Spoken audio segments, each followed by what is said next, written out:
It is the Anfield Wrap after Liverpool 3, Brighton and Hove Albion 3. I've got Paddy Fitzsimons, I've got Ian Salmon, I've got Steve Graves. We're going to get into various aspects over the course of this. Maybe even this is a microcosm of the whole season to an extent. Big selection issues down the left, or decisions to be made more accurately down the left, to chat about Firmino as well. But in general, we're going to be talking about what the problem is, because the manager feels as though both sides deserved a draw. Steve, post-match, I think he's being kind to us.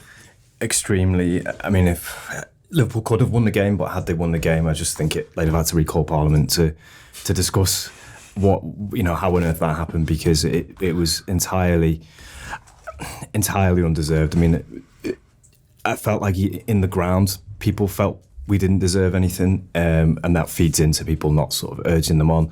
I think the best thing Liverpool have got going for them is that wasn't live on telly. And some people will have struggled to see it, and I'm aware probably people listening to the show will rely on highlights or extended highlights, because it's harder than ever to see a Saturday 3 p.m.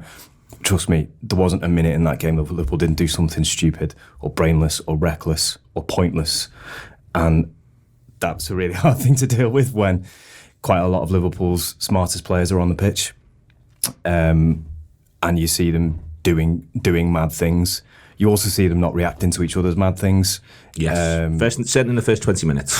I mean, principally, the second goal being a huge illustration. You can see it coming from that Trent is trying something when he could just head the ball. He's trying to take it down, do a progressive thing. If you're going to be kind, do a thing that you just don't have time for really at this level. If you're going to be honest, everyone in the ground panics apart from anyone playing for Liverpool. Maybe Alisson did. If I'm honest, he probably panicked within himself. Nobody else seemed to react, to think, well, what happens next if this doesn't go as planned? And that was just a theme throughout. If you're going to give some degree of credit, then you go, well, you dig your way back into the game, you improve. And then it reminded me of there was that Swansea game when I think we were 2-0 down, and then Firmino featured prominently in the goals on that one, and you get to 2-2 and you think, well, fine now, and then you lose. And like that just feels like it shouldn't happen. Liverpool are very fortunate that they didn't lose yesterday. Ian, Steve's summed a lot of it up there. For me, the first 20 is about as poor as you've seen Liverpool play at Anfield under Jurgen Klopp. 20 minutes is a quarter of a football match, just a teeny bit less, but a quarter of a football match in real terms. And it was like Liverpool had only just found out the game was going on. Like it comes a massive shock to them. And Brighton just sensed that and were excellent in that period in terms of picking bits up and sensing Liverpool's weakness. But Liverpool themselves just did not start the football match at all. I think, to be completely fair to them, I think for the first minute and a half we actually looked quite good, and then we allowed them to score again. This inevitability of conceding the first goal. This is 9 in the last 11 games now we've conceded the first goal. It's not what we built last season and the season before on. The season before last, that was horrendous, obviously. There have been times across the last 4 or 5 seasons where we've been able to grit out 1-0s when needed to. We've been able to grind out results when we're not playing well. We don't look capable of doing that at the moment. I don't mean just yesterday. Yesterday we didn't look capable of doing anything at all. But we don't look capable of believing in our ability to control a football match. And the first goal, it's ridiculous to say it, but the first goal was inevitable. Even like 3 minutes in, it was inevitable that we were going to concede. So when we do it, kind of like, well, there you go again. The second goal didn't seem as inevitable before the game started, but once it happened, it was obvious. And there was no way we weren't going to concede that second. We're falling apart. And I've been reading Pep Linder's book, Pep Linders, sorry. I've learned how to pronounce it correctly now. I've been reading Pep's book, and the ideas for last season, the big idea that the easy idea they had to change the season was first pass forward. And it was as simple as that, first pass forward. Wherever your first pass is forward. We're not doing that anymore. We haven't done that for quite a while. We just don't seem capable of playing a pass, let alone a pass forward.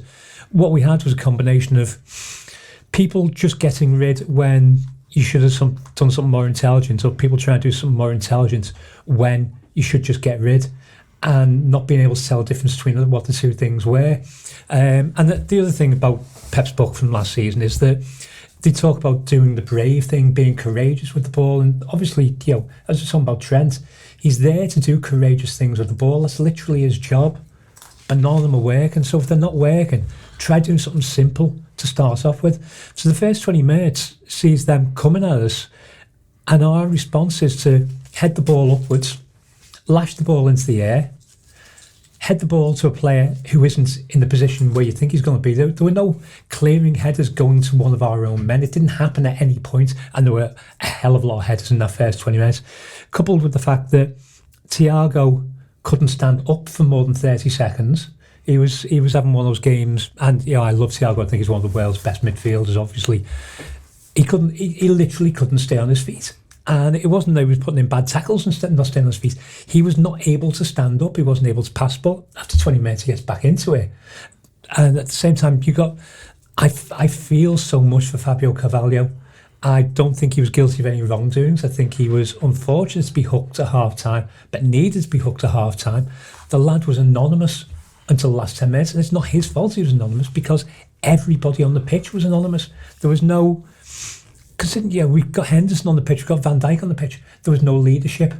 I don't know who was tactically wrong. Jurgen will know who was tactically wrong in that game.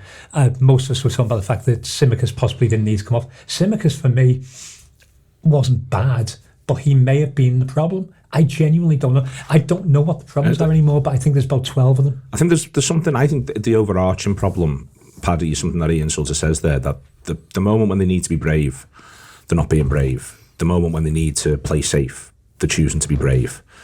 I think watching them, and I've sort of said this at times through this season, I feel like I think it's a little bit different on Saturday. I'll come back around to it, but at times, certainly at the start of games, I've always felt like they've started the next game the way they'd started the way they wished they'd started the game before. And watching them, I feel as though they're constantly falling between stools. They're constantly, and I think this is, when the manager's talked about confidence post-match, and I've got some sympathy for that, because I don't think confidence isn't just confidence in yourself, but it's confidence in everyone around you as well, and confidence in the overall thing that we're trying to do here. And they just look to me like, if there's a 50-50 decision to be made at the moment, they're going to make the wrong one. And then the next fella's going to make the wrong one, and then the next fella's going to make the wrong one, and before you know where you are, you're 2-0 down, and then they manage to sort of right themselves. But that's in these early periods of games, and I think in general in games, I just feel like they're falling between stools. They know where the stools are, they know what they should be doing, but they just find themselves choosing the wrong thing over and over and over again, and it's so hard to watch at times. Yeah, I think they're falling between stools because Ian touched on it there as well, and the early goal thing is past the point now of being this thing that's just happening. Towards the back end of last season, it felt like these games were a bit mad. They were all finals, these things happening, and then we were sorted out. It's at the point now where it's we're very easy to score against, and teams are recognising it, and the best time to target that is early on when you're not settled and teams are doing it. And I just refuse to believe, because of the elite level of coaching and the world-class players, that we've got that in any preparation, they're analysing how not to concede early. I think that's just a given. I think at this level it's a given not to concede in the first 5-10 minutes. So when that happens, the message before they go out isn't, here's the plan if this happens, but then it keeps happening, and then they panic, then they don't know what decisions to make, and then before like you said, it is 2-0 because they're on the back foot and they're not making decisions. It's really worrying, because like I said, for a long time I thought these early goals were just things that were happening, and it's a coincidence. We might look at it and go, that was a mad period where we were conceding early. Now, and for the first 20-25 minutes yesterday, I was terrified every time they attacked. I think we're defending really poorly, and that's what Klopp always says, it's you defend as a team. I really think that there's a few obviously in defence who I think are playing poorly, not cutting themselves in glory, but I also think I feel sorry for a lot of them. Virgil's had a lot of stick. I feel a little bit sorry for him. I think at times, he's not playing very well, but they must be thinking, what is going on here? Because this is something, how easy it is for teams to get to our back four and attack our goal is something that we've not had to deal with at all in the last 3 or 4 seasons. Even when we're playing that Phillips and Reece Williams, we changed our way so that it wasn't easy to get to our goal. Now it feels like teams are playing 3 passes and there's an attack on it, and it's terrifying. And I just think you mentioned the confidence and the decision making. None of that's helped by going 1-0 down, because that's what I mean. Yeah. Immediately they panic, and then they don't know what to do from there. And listen, there's good teams in this league. I did think they were great yesterday, but you're gonna play better teams than them over the next 2 weeks. We've got Arsenal and City the next 2 league games, so that's where the worry is, because You know, there was times last season at Anfield first half where City played. It was a bit like Brighton yesterday. We dealt with it better in that game. We're not playing anywhere near that level now, and that's the worry for me, that we're just not defending well at all as a team, and teams know how to score against us now. When you say about teams know how to score against us, Paddy, I think this is the, you know, for me, there's a lot of yesterday that I think is a little bit of a microcosm across the 90 minutes. You know, starting poorly, not stomping on it when you're not playing very, very well, letting it instead spiral. Then basically not capitalising enough when you get let back in. I think there's an argument that in every game, with the exception maybe of the Napoli one, we are let back in to quite a significant degree. And then lacking, after you've been let back in, lacking every single type of ruthlessness. And within all of that, I think there is the point around confidence, that the confidence appears to have been astonishingly brittle. And every single time, you know, I thought that they'd rebuilt it against Ajax, including the fact that they do allow Ajax to have an equaliser in that game. Ajax do go 1-1, but they get themselves back on top again. I thought, all right, that's more like it. This is more like it. Yesterday was just... They just looked devoid in different periods of confidence. They looked devoid of confidence weirdly when it went 3-2, even though they were jammy as anything. They looked devoid of confidence when they go 1-0 down. You know, they looked devoid of confidence at 3-3. That's the strangeness of this, is that it isn't even, if it was just concede the early goal and then they look like a bit of a bag of rags for a bit, you could go, well, that's the sort of thing that happens. But they didn't look like a confident side at 3-2 up. Yeah. So my view on this is, I take the point that to go 3-2 up in a game of football and score 3 goals, you've got to do certain things right, and you've got to have played well in periods. My worry yesterday and for a lot of this season is the games where we're getting let back into it and capitalising on that. These goals, they're just happening. And I think your point about looking confident at 3-2 spot on. They didn't look confident at all. The third goal just happens. The ground fell flat, I thought, at 3-2 when that third goal went in. It wasn't a big let-off. I know it was early, and it didn't feel like we were secure in that game. But I thought the players felt a bit flat after it. Like, it was a bit like, what's just happened there? I get, due to the nature of the goal, it's a bit of a strange one. So on this, Paddy, there was no rallying cry after it where they weren't playing well enough to. That's what I mean, Paddy, is I feel as though, and it's a strange thing to say, you know, and it can sound like I'm being a little bit trite in it, I feel as though we possibly would have gone on and won the game if the Firmino header at 2-2, if that goes in the back of the net, if Firmino makes it, and it's not about, listen, he scored 2 other goals, we're going to talk about Firmino in general in the round, but he scored 2 other goals. I'm not criticising the finish, the goalkeeper makes the save, but I felt like if that had gone, in hindsight, thinking about the game this morning, I feel as though if that had been the thing that had made it 3-2, maybe they would have garnered confidence from that and made it 4-2. That's a really good goal, yeah. They even managed to find a way to make going 3-2 up in a game feel as though it didn't act as a boost to their confidence, which is the problem that you've got with them at the minute. Nothing seems to act as a boost to their confidence. Yeah, and I think it's because they know they can't score that goal again. They're not gonna whip a corner and the keeper come out and fly and make a mistake, and it's a really lucky goal to make it 3-2, and they know they can't rely on them things to happen for them. And I don't think they're sure of themselves on how to attack. I don't think they're sure of themselves on how to score a goal. So when it goes to 3-2, I think there's a bit of it where they think we're fortunate here, sit on it a bit. But back to your point about falling between 2 stools, they're not attacking well enough to score a 4th goal, and I think they know that, or they're not confident to do that. And they're not defending well enough to just see them out. To see it, and also there's a long time. It's not let's ride our luck here. There's half an hour plus injury time to go. So I think that's where the problem lies with them. I thought the 2nd goal was a good goal, but it gave me no confidence that we were going to go and do something like that again. And then, like I said, the 3rd goal, just the nature of it, the ground fell flat, all the players were flat, and then it seemed to then invite them onto us. It's also, I was thinking about it after the game that I sort of wish we hadn't scored that 3rd goal when we did. I would have liked to have seen us at 2-2 for a little bit longer to see if we had have carved out a Firmino chance, like you said, the header where he probably should attack it straight. It may have been some header if he puts that in because it's a tight angle and things. It might have been better for us just to have stayed at 2-2 for a little bit longer, because they might not have we might not have dropped as deep as we did and invited them on us, and we might have been a bit more sure of ourselves that, you know, we see out a period and then we attack with 10-15 to go. I think his subs might have been a bit more easier to make had it been 2-2 with 10-15 to go. I think the fact that we do go 3-2 up where we do with half an hour to go, I think it leaves everyone, including the coaching staff, in a bit of a tricky situation. Not that I'm excusing, I don't think they deal with it well at all, but I think the way we're playing it, it's not open. The depth of the luckiness of the 3rd goal can't be overstated. I think the ground goes flat because we're all stood there asking our neighbour what just happened. Who scored? Was it an own goal? Did it go in off the goalie? The goalie came to punch it. He couldn't see what he was doing, what actually happened there. And when you see it played back, the ball actually goes in off the elbow of the defender. The defender's elbow is there because he's in the middle of pushing Firmino away. He's shoving Firmino in the back to get him out the way, and the only reason it goes in is because his elbow just happens to be in mid-shove. That's the only reason we get the goal. And we're fortunate to get there. It's, again, as Paddy's just said, if we score 10 minutes later, we probably manage to hold the game. If we score Firmino's header, we'll win the game. But 3-2, you're still looking at going, we need a fourth. And at the same time going, if we push for a fourth, we're in a lot of trouble. But we need a fourth. But if we push for it, and I was sitting there going, look, just be sensible. Just keep the ball in the middle of the park.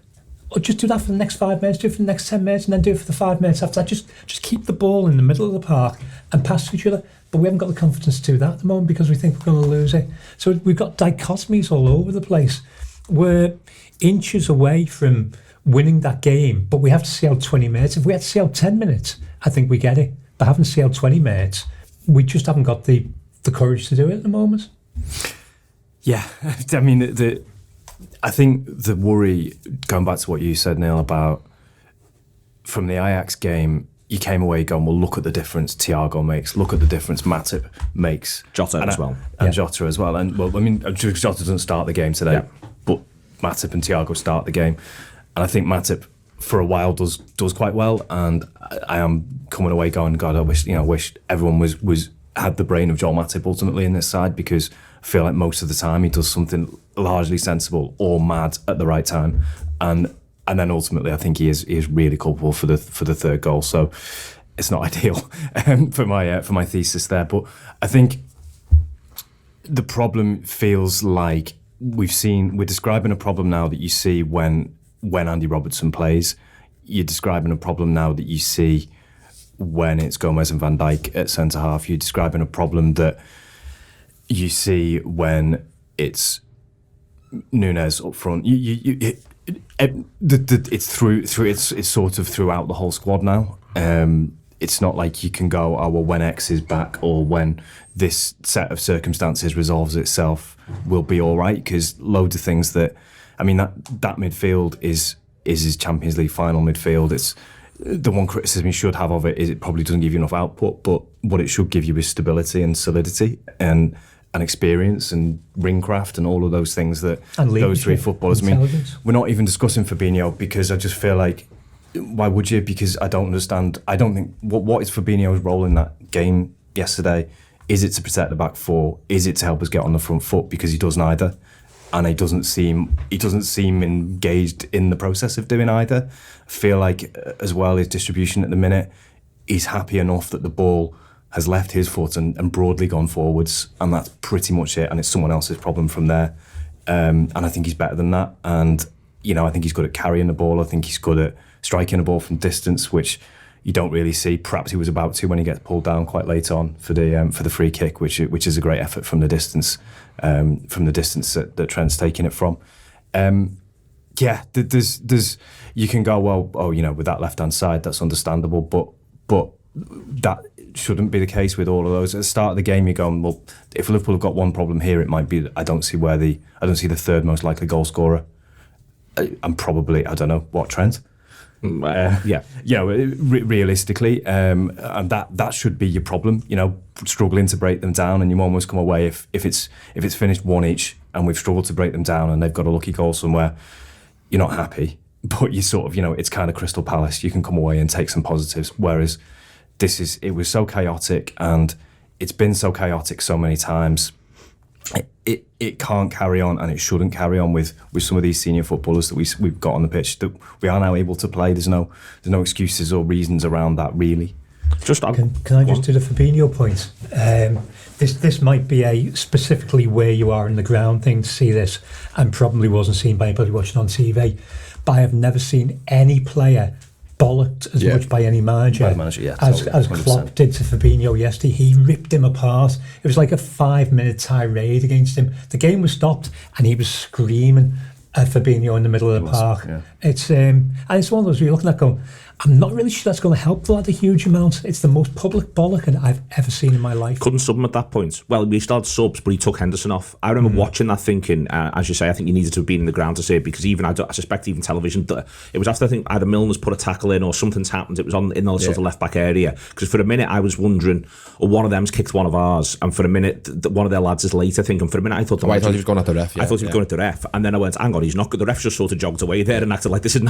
I'm all right, and it was at Fabinho. And I wondered at that point, I think they had a plan that Henderson was only doing 60. But he didn't just come back from injury. But he didn't have a. But he's already took Henderson off as my point. He didn't have a, I'll do Fabinho here and move Henderson shout, because he just, as you say, for 5 minutes, he did not. He didn't even pause for breath, the manager. No. It was spectacular. It was one of the best things anyone involved with Liverpool managed to do all the way through the game. It's certainly one of the most impressive. No, he absolutely slaughtered them, and I think, but as you say, it was so public.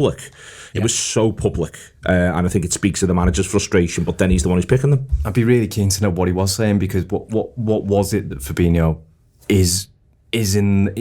You almost, I think, there's just a good argument that he probably doesn't start the game, and you play Henderson in the 6, and you play Thiago, and you do something else with that other midfield role. And we've come back on this. Our 3 best midfielders aren't necessarily our best midfield, and that's a problem. But it offers ways to be creative. But his other Fabinho issue is, you feel like he needs games to get in rhythm, and for the life of me, I don't want him not to play against Manchester City, for example. But I also don't want him to be cold going into that game. So, yeah, these are all things that the manager needs to find to resolve. He's done a little bit of sort of pre-rotation, if you like, with the selection, but ultimately it hasn't paid off for him.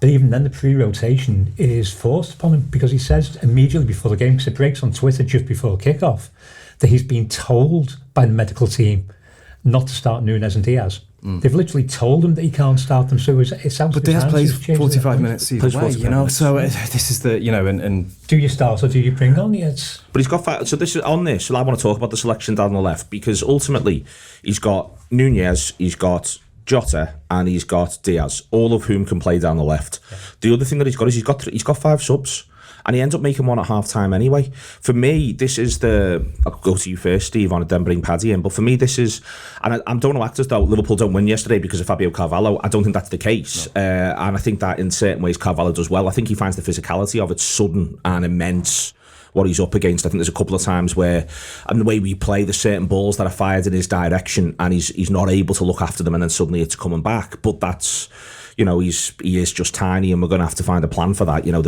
I'm concerned at the minute at times that there's a lot of little lads on that pitch, and I'm including the lad who's starting left back as well. But you've got a situation where if you're going to give Diaz 45 anyway, there's an argument that you'd end up just giving them either 2 45s, or if you want to be really extreme about it, because you've got 5 subs, you could go to the extent of giving 3 30s out.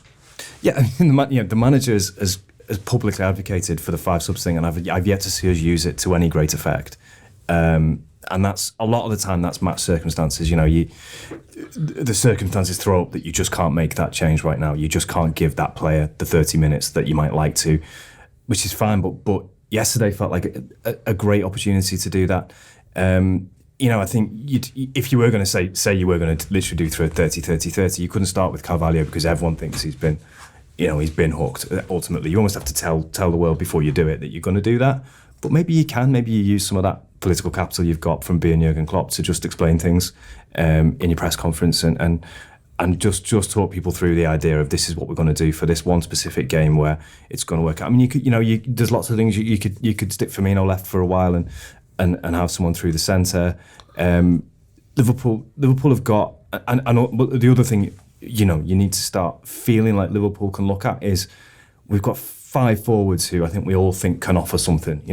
We're hoping rather than expecting, perhaps, with Núñez, because we've just not seen enough. But Liverpool at some point are going to have to get him involved seriously. They've also got Diogo Jota, who you'd want to see involved as much as possible. You've got Firmino, who is scoring goals, and then you've got Mo Salah, who has to play, and Diaz. How are Liverpool finding a way to get 4 of them on the pitch in an effective way that isn't helter-skelter chasing the game? It's all a bit chaotic. What is your route to that? We've had a little look at Firmino in midfield. I mean, would it have been better at times if where Jordan Henderson was, that was Roberto Firmino? I mean, Henderson is almost playing as a striker a lot of the time in the game because he's sort of breaking forward and playing high. Makes so many runs that no one ever looks for. With Henderson and Fabinho or Thiago behind him, it's got to be worth a look at. But if I'm the manager, I'm going, I've got a load of other problems. Why am I making a new one for myself? So there are no good answers because Liverpool aren't winning games of football. His selection down the left, Paddy, he ends up feeling as though he's got to pick Tsimikas. Obviously, Robertson isn't fit. I think it means that Liverpool can't keep the ball down the left. There's a lot of understandable Sadio Mane chat at times. Are we missing Mane? Are we missing Mane? There's a couple of things. I don't think we're missing Mane in a final third way. I think we're missing Mane in a get yourself 50 yards up the pitch and we retain the ball sort of way. I think that's how we're missing him much more. But there's something else with Tsimikas at left back when we've got the ball where he's ponderous in every single way through that first hour that he's on the pitch for me. He's ponderous in terms of the fact that he's just not the underrated Andy Robertson thing, and I'm going to keep saying it until it becomes an overrated Andy Robertson thing, is he's fucking rapid. He's really quick, Robertson, and because he doesn't sort of profile as a fast player, it gets underplayed. But also, then not only is he quick, but everything he does then goes quickly. Tsimikas is not as quick as Robertson in thought or in deed, and I thought that was making it difficult for us to play the way we want to play. The number of times I think Thiago's passing the ball for the first 20 minutes is amongst the worst I've ever seen Thiago pass the ball. Don't get me wrong, but at times I feel as though he was playing to where he thought players should be, and I thought a really good example of that was when he was looking to pass to his left back. He kicks it out to touch twice, I think. To play, yeah. And he apologises for it, but actually, if it's Andy Robertson, it doesn't go out to play. And that's not me sort of absolutely ripping one off Tsimikas. You've got to play with the players that you're playing with to an extent. But I thought we really missed Robertson yesterday. I really did think we missed Robertson. Yeah, and I sort of wonder where you've mentioned both of Robertson and Mane there about, that left side for so long was brilliant for us. It was probably our most effective partnership. And you mentioned the pace with Robertson. For me, it's more just, and he's using his pace in this, but he can just carry the ball 40, 50 yards up the pitch. And if that means winning the throw-in or getting to the byline, winning the corner, anything. And, I have been harsh on Tsimikas before on shows and things, but I'm yet to see him ever just get the ball and carry it that far up the pitch, whether he hasn't got the pace to do it or it's the thought or the confidence to do it. The derby was the biggest example of that, and it was so evident when the change was made how Robertson just got the ball and all that space down the left side, he would carry it down, and Tsimikas hadn't done that. Where I sort of feel sorry for Carvalho at the moment is, I think it should be fine to play him left of a front three at home to Brighton. They're the games in previous seasons where you might have seen, for example, 2018, 2019, Daniel Sturridge does start games for Liverpool. We have tampered with rotation and things in a really sustained period of success. It hasn't always been Mane, Firmino, Salah. Oxlade-Chamberlain starts quite a lot of games in the front three in 1920 that people forget about. I think it's fine too. The issue is at the moment, if you haven't got Robertson behind him, it becomes a problem because he hasn't got someone to, if Carvalho's struggling in that game, which I thought he did first half, he hasn't got someone always on the outside of him where he can play an easy pass. He's got to always shift it back to Tsimikas, and then from there the attack breaks down because of what Tsimikas wants to do naturally, which is, dawdle on the ball, in my opinion, and look for an easier option rather than getting around him. I think one difference, with the examples, and it's a good one about, Oxlade-Chamberlain, Sturridge, etc., filling in, if you like. They're like massively experienced internationals, and for Carvalho, it's not Carvalho and Tsimikas. It's not so much like, you're inexperienced, because if you're really good, and Carvalho in particular is really good, you can really affect football matches. But what you don't have is that experience of this is how you get this bit of the game done. This is what we do for the next 5. And I think you notice that massively. You notice it with Elliott again, a massive talent. But Liverpool are giving themselves a problem where they have players who aren't just that used to winning games with Liverpool. Tsimikas isn't that used to winning games. But the problem with that, though, Steve, is how this all looks. But as you said at the start, though, when you go through, this player's not playing, but this player is. This player's not playing, but this player is. At the minute, the lads who are used to winning games for Liverpool and winning trophies, they aren't helping. They aren't helping them, and they're not helping the team to win games. Of course, they're not. So, it's not ideal, but you need more players. We did the. I don't remember what the numbers were on the John Joe Shelby thing, where there was a run that he had with Liverpool where we hadn't won a game. So you're like, well, he's played 25 games, and I was certainly not a big fan of John Joe Shelby, but a defence for him was, well, he's not played in a winning Liverpool team. He doesn't really know what that looks like or feels like. Carvalho is there at the minute. The game he's played in, which we've won, is the one which he won us in the whatever it was, 98th minute. He's not used to, this is just how we cruise through a game at Anfield, and he has to get used to that. So he has to play games, and there's your paradox. But the others have to be able to carry Liverpool to win games while that's happening. I'd like to know what the shape of the team looked like in planning this, because I don't know when the planning stopped being the planning that they planned and became something that they had to emergency plan for on Friday, because we get the players back, most of them Thursday. We get the South American lads back Friday. As we said, we know that Klopp was told he couldn't start Núñez and Diaz. Núñez, Diaz and Jota, he was told not to start them by the medical staff. When was that? These are the things we'll never know. So at what point did Carvalho find out he was playing on the left? And again, I'm not slagging off Carvalho. Carvalho's going to be an excellent footballer. He was anonymous for 35 minutes. If we'd started Divock Origi there, he'd have been anonymous for 35 minutes. It wouldn't have been any different. But you can hit Divock. My issue with the way we play, and this is back to the falling between stools thing in a grand tactical way, is that if you think about the classic front three approach under Klopp, Firmino, Salah and Mane, you could hit any of them. Yeah. Between 2018 and 2020. Feels like a midfielder out of place. But also he's literally only 5'7". Yeah. You can't hit he's got to be a spectacular football. You can't hit Messi. It's the difference between Messi and Ronaldo. And in their pomp, you could just hit Ronaldo and he could look after it for you. You have to find a way to bring Messi into the game. Messi's the best player ever. But you can't just decide, it's panic stations back here, let's just hit him for a bit. If you've got Divock, you can just hit Divock for a bit. If you've got Diaz, you can just hit Diaz for a bit. I think this is back to the, what do you do when it's not going very well? One of the things that you do is you just hit people, or you put things into channels and send it out. I'm not saying it's nice, I'm just saying it's something you can do. Where I'd argue against that though, Neil, I thought there was a lot of times second half when Diaz was on the pitch where they didn't try and hit him, and he doesn't hold the ball very well. And that's my minor worry with him sometimes, is that his first touch when you hit him is inside, which is fine, he's right-footed player. Mane would get it back to goal. And I'm not saying we should have kept Sadio Mane and played in left wing, but Mane at his pump would have held that back to goal, brought Andy Robertson to play. My worry with Diaz sometimes is it's a little bit, and it's in his game, and you get all the advantages of it. It's a little bit showbooty, but he wants to do a nice little flick inside, and we lost it loads of times yesterday when he was doing that. Go on. The other thing that happens is he gets fouled a lot. Yeah. And I think there's almost you just logically you go, well that's fine because he got fouled, so we've got the ball, we've got possession, but then you've got a free kick sort of. Yeah, I'd rather him not get fouled. Just past the halfway line, and you don't really know what you want to do with that, because sides just at this level don't really let you exploit that very often. And I agree with that. Down. But for the first 15 minutes of the game, I'd have been quite happy just getting territory. And that's and I agree with you in terms of, does Diaz do it the way Mane did it? Absolutely not. The idea though is that they know they can't hit Carvalho.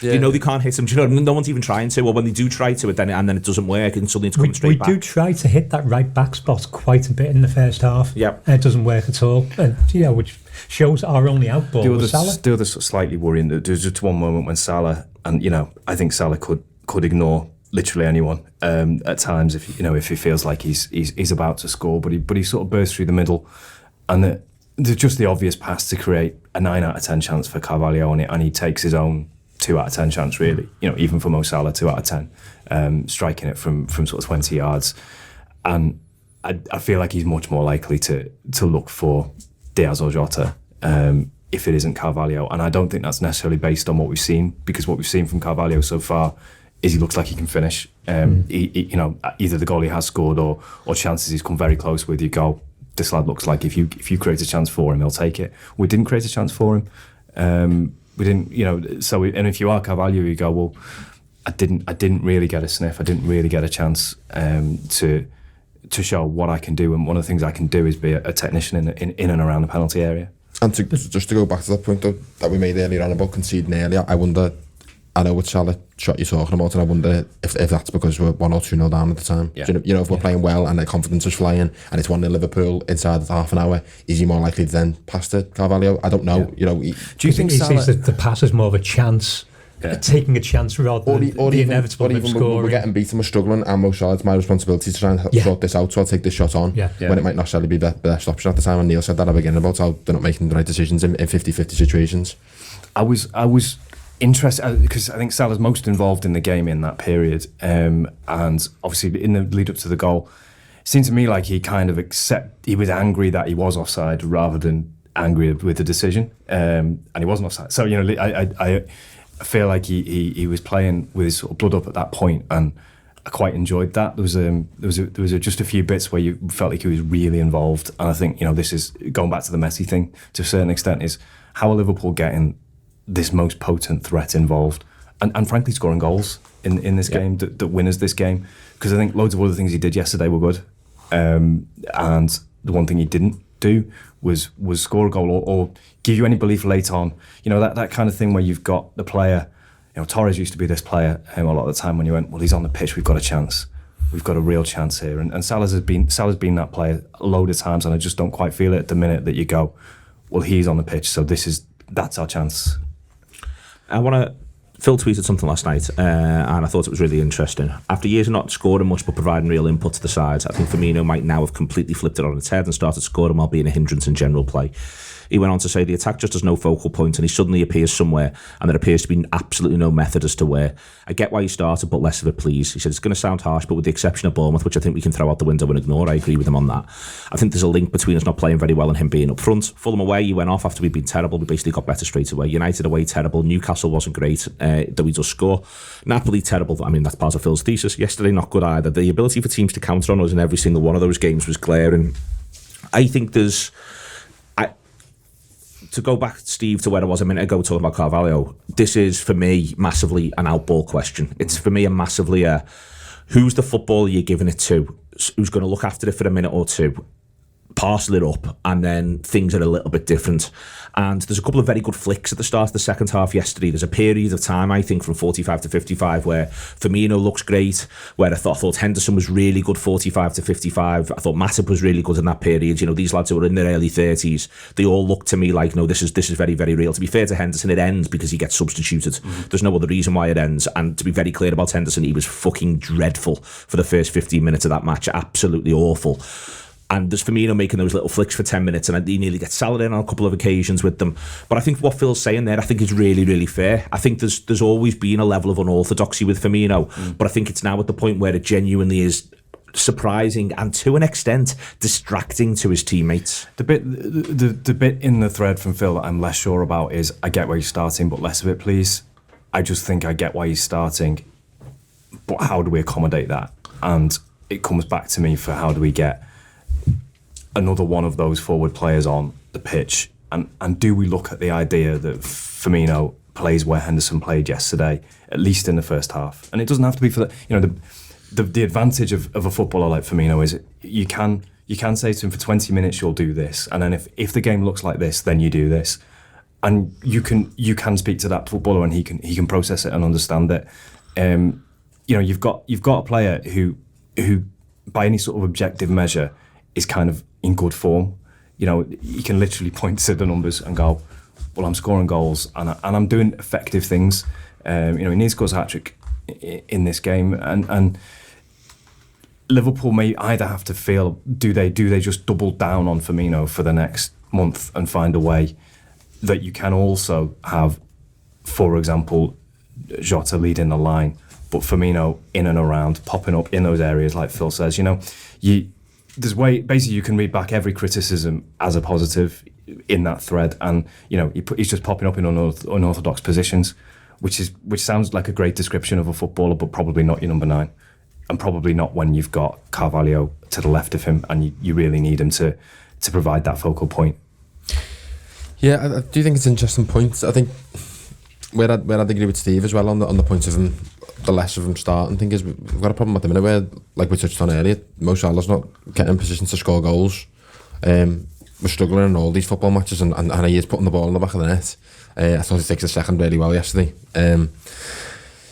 Is there enough evidence that you mentioned, Neil, about some hitting it up to someone, holding the ball and keeping it? I do think it's bouncing off him at times, and I think I agree with Phil. It is easier to counter us when he does try something a bit mad that he possibly shouldn't, and then teams have turned us around.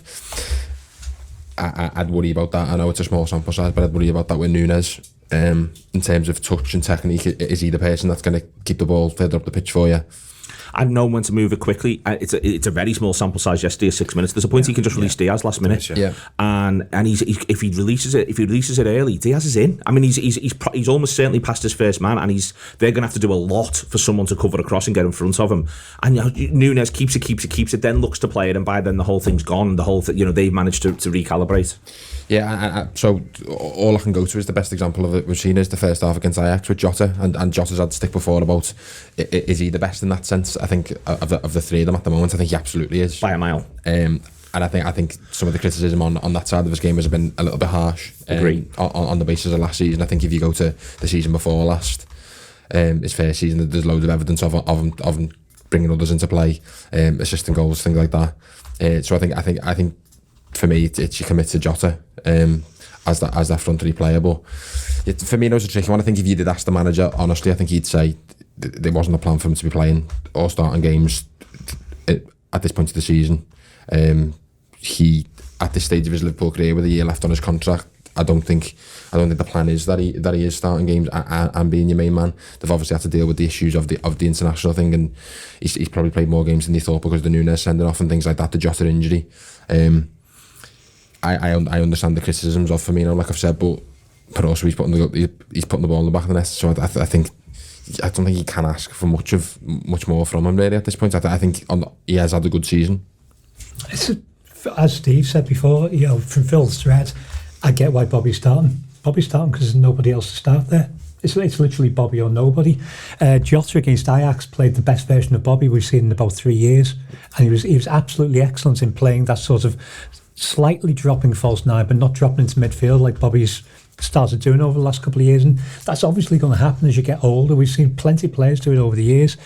And I think we've got one major issue that we've not touched on yet, and that is we come back from every break poor. We've not had an international break at any point in like the last 3 years where the first game back hasn't been poor. And that's with our first choice side. We came back from this break, an enforced break of 3.5 weeks. We've not had more than one game in the last month, I think. So we come back from that, we got no rhythm, we look terrible.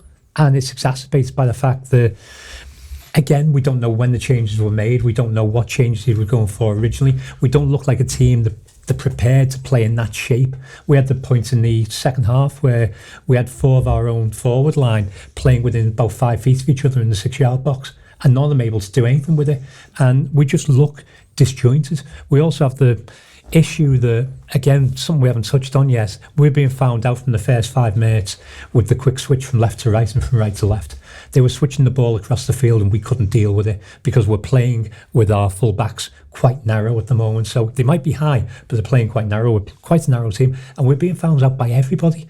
And it's not the high line that's not working anymore. It's the line altogether, because the actual shape of the line yesterday was appalling for at least 2 of their goals. On the shape, and it's the last point I wanted to make on the Firmino question is, I've long thought we've sort of evolved past him at his best. So if you say it's Firmino's best season, 17-18, when he is bringing Salah and Mane into play, we start the following season with Salah, with him behind Salah, we change the formation completely.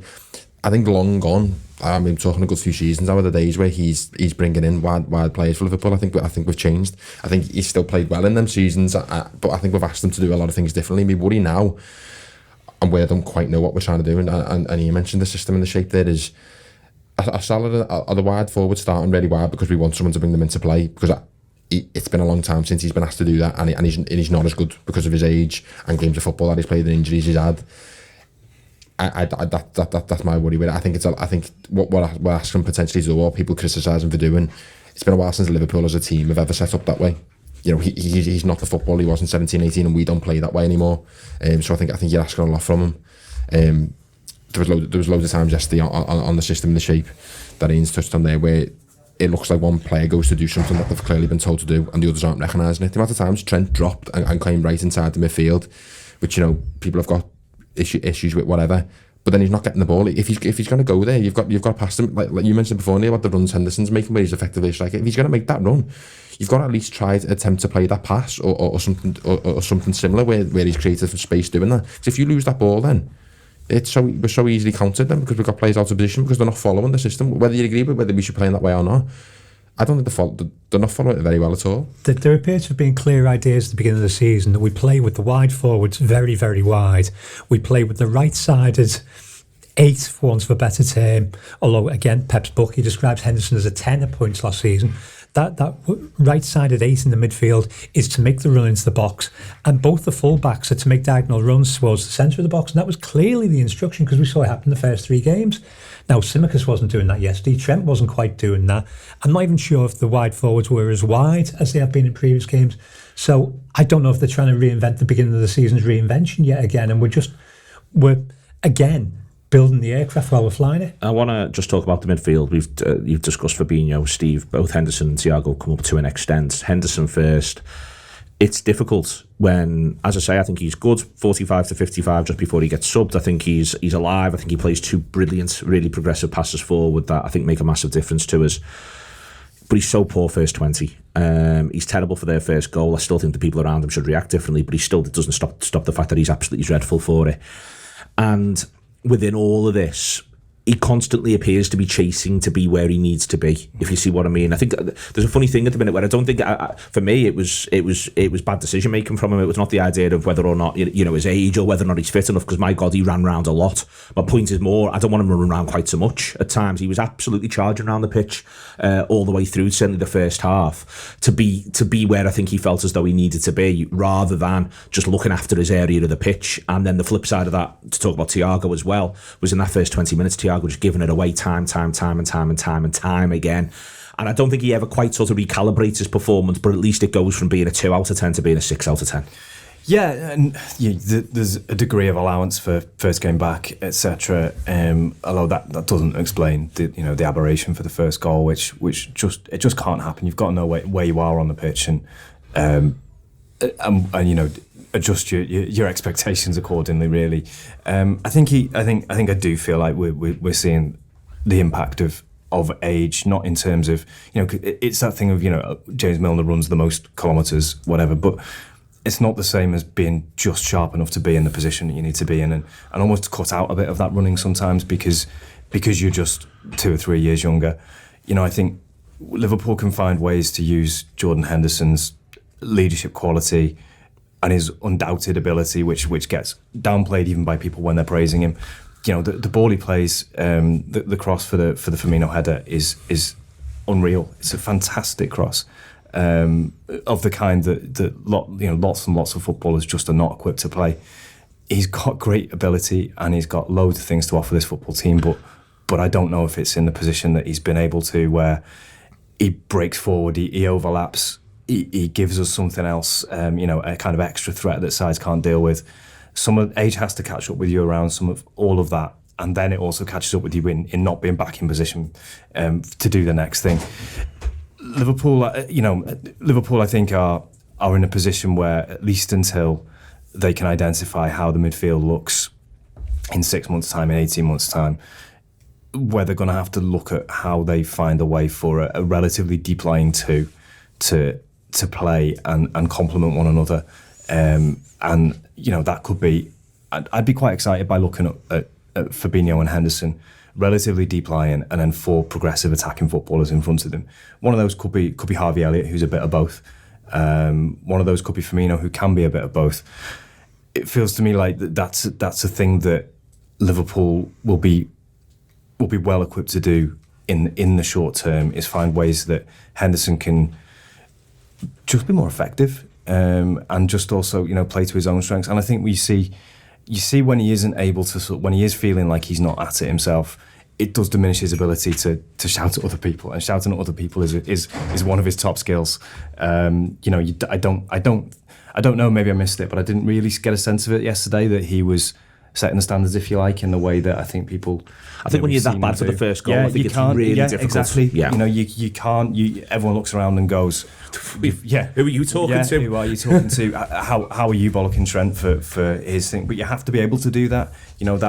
that old sort of Peter Schmeichel thing where he'd make a terrible mistake and then be shouting at everybody else. That I think is a thing that Liverpool miss. I think they miss it when I feel like Van Dijk doesn't feel like he engages in that kind of leadership. And there's different ways of being a leader with a small or a big L. But sometimes just a bit of demonstrativeness can get us all going and get the crowd going as well. I think there's a very good case to go 4-2-3-1. I think a two of Henderson and Thiago could be spectacular for us. Again, in the short term. Fabinho can play in it too, and I just feel like we've got more options at that point. There, it gives us more options with the midfield, and we've got more options up front. And we spoke about it at the beginning of the season, and I think we all expected it when Núñez came in. Then we started talking about the fact they would inhibit Salah. Well, Salah's inhibited anyway, so it's not going to inhibit him any further than he is at the moment. So why not try it just to give us that bit of solidity and that bit of creativity at the same time? We've got the players to do it. As I said, it gives us more options. It seems like an obvious choice to me, which is probably why no one's paying me millions of pounds a year to make these choices. Yeah, I don't envy the manager. I'd like him to be a bit better. But I wouldn't know what to be. Very fair. This I came on a show a couple of weeks ago and I mentioned the midfield change with Elliott playing. I wasn't sure of that, and then he's played like Steve said before, but he's played the Champions League final midfield, the best midfield, and it didn't look any better yesterday. But when Elliott comes on, he's popping balls over the top of the defence that we hadn't seen. He's playing the most intelligent passes in the game. Yeah, and whatever you might think of the sign, they have at some point got to find a way of getting Núñez on the pitch and trying to make that work. So it's a struggle. I'd like him to be better. I like the diplomacy of whatever you might think of the signing there, Paddy. I think it made it clear what you think of the signing. Yeah. It is fair to say. All right then. I think we've absolutely picked every single bone there was to pick out of that all the way through. I think in general, just wanting them to be a bit better is more than fair enough. But at the minute, that feels like it's going to be more science than art all the way through. They need to get a couple back just very, very quickly. There's obviously the game coming up against Rangers. Steve, they're going to go into it. Massive favourites. The thing is, though, from a Rangers point of view, you're able to sniff some blood, and also that this is a Liverpool side that you may well be able to frustrate. And I am expecting them to do well against Rangers. I don't think how well they do against Rangers, presuming they do well against Rangers, will have any real bearing on them what happens against Arsenal and Manchester City. They're almost just completely. It's almost going to be like playing a different sport. Yeah, and it's felt like that throughout this season that Liverpool have been unable to take the positives from one game into another. But I think that would always be the case with this one. There's an occasion element, and then there's also just the element that you're playing a team that you're a lot better than, and you've also got a decent amount of time between that game and the Arsenal game to clear your heads. It's a game Liverpool have to win, because if all of this is going to be a bit mad and at best transitional in the league, which we have to be prepared for this might be it in the league. What you need to look like is that you could win the Champions League, just for all of our sakes. Liverpool need to make sure they're in that position. Just a nice 3-0 win would be tremendous. I would like to see Núñez get at least a chance to, whether it's on the start or whether it's 35 minutes, to just go, just enjoy being out there. Just see if you get yourself a goal and just start to feel like you can address some of those issues.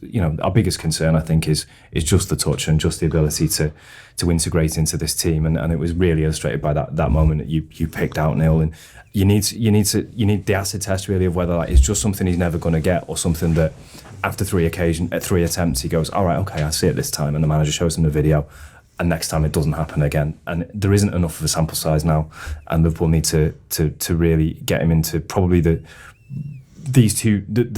home and the away leg of this game. It's just as well, so it's a factor, so that maybe against Man City there's a sense that Núñez is coming on, something could happen here, rather than Núñez is coming on, and I just hope it doesn't go too badly for him. And I think Liverpool need to sort of just flip that around a little bit.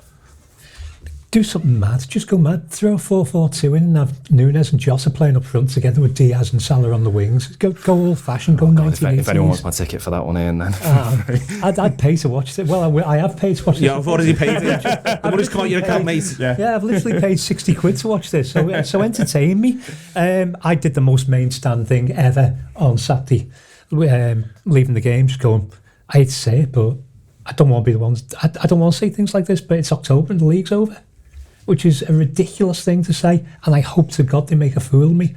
But at the moment, we feel so far. Arsenal and City are terrifying me. The prospect I watched Arsenal. I watched Arsenal against Tottenham. I didn't think they were very good. Didn't you? First half. I always saw bits, but I thought they looked. Second half, I thought first half, I didn't think they were very good. They score goals. Yeah, no, they look full of life and they look full of belief, and they've got all the positives. I think are almost mental for Arsenal, and everyone knows the job. To be fair, and the momentum's fantastic. I think the worry has to be that an Arsenal team that isn't necessarily very good could still get a sort of statement style win. I agree. Just thinking back to the time when we went there with Markovic and missed that great chance early on, and then just get totally undressed. And that's my big worry. Is not so much because Manchester City could come to Anfield, Manchester City can go anywhere and play really well, and you just can't handle them. For me, it's if Arsenal take Liverpool apart, that's almost unrecoverable. In a sort of confidence sense, in a just rest of the season, where do we go from here sense? It's the kind of thing that has to bring big changes in a sense in the whole way the club is approaching things. It'll be a confirmation of a lot of things around some of these players' sort of medium term Liverpool careers and where they come next. So let's not talk about it before it's happened, because it may well not, because Liverpool are comfortably good enough to go to Arsenal and win. I wouldn't be averse to the Ian Salmon blitzkrieg plan there, Paddy, but then it comes back to who you play as your midfield too, and you've got to I don't know quite what you do with. I feel like Thiago, I'm able to just write that game yesterday off. Certainly the first 20 minutes, although I don't think he starts games quite as well as he does. I think his best 15 of the first half is always the 15 before half time, every single time he plays. But you've got to work. I don't know quite what you do with Fabinho at the moment. I don't know whether or not you play him back into form and back into some more fitness, or whether or not he needs to be wrapped up in cotton wool. I think it's a difficult team to pick, but the flip side is, as Steve says, Tuesday to Sunday is a good length of time. So whatever he does on Tuesday, they can be working on stuff all the way through to Sunday. And that, for me, is one of the positives going into the Arsenal game, whose turnaround time will be Thursday into Sunday. Yeah, and whatever he does, due to the opposition, we should have enough to beat them. I'll take Steve's 3-0 all day. I don't want a 9-0. Every game this season that we seem to get something good from. Has been a bit mad, the Newcastle one. I think every game's been mad. The sanest game, I wrote yesterday, the sanest game we've had this season is Napoli 4, Liverpool 1, which is there. We were absolutely dreadful. They were really, really good. Guess what happens? Someone wins 4-1.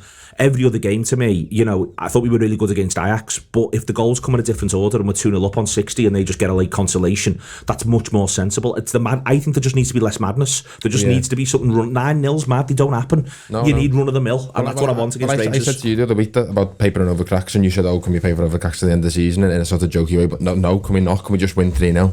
And can we not concede early? And can we just have a sensible performance where I know what a proper Liverpool win looks like? Because it feels like ages, even to the back end of last season, due to the nature of chasing things, feels like ages since we just won a game and everyone was like, that was good. It all feels so dramatic at the minute and so last ditch, and can we just win 2 or 3-0, please? It's a shame that there's the Battle of Britain on the horizon for adding sanity into proceedings. I hated that draw when it happened. People said, it'll be great, it'll be a sense of occasion. Right now, it does not feel great or a sense of occasion. I just want some normality. Paddy Fitzsimons, Ian Salmon, Steve Graves, I think it's been absolutely brilliant. Ash O'Rourke producing and sorting all the video out as he's gone as well. I'm Neil Atkinson. That's the Anfield Wrap. Just be fucking better, Liverpool.